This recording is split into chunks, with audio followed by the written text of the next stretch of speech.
যারা বাংলাদেশে টাকা পাঠায়, আপনার খেয়ে না খেয়ে 30,000 টাকা বেতন পাইলে 20,000 টাকা পকেটে, আপনার 5,000 টাকা পকেটে চিপাই রেখে 25,000 টাকায় দেশে পাঠাই দেয়, ওই লোকগুলাকে অসম্মান করে উনি ওই লোকগুলাকে পাসপোর্ট বাতিল করা হোক এই টাইপের কথা বলেছেন। এটা আমি তীব্র নিন্দা জানাই, এবং উনি যেন মহান জাতীয় সংসদে আবার কখনো না কখনো যদি দাঁড়ায়, উনি দাঁড়িয়ে যেন এই কথাটা কারেকশন করে সকল প্রবাসী ভাইয়ের কাছে যেন দুঃখ প্রকাশ করে অথবা ক্ষমা চায়।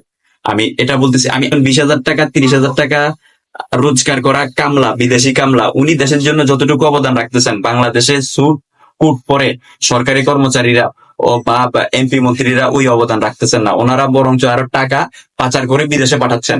আর ইনারা একজন কামলা, 20,000 টাকা 30,000 টাকা বেতন পাওয়া কামলা দেশে কিন্তু উল্টা টাকা পাঠাচ্ছেন।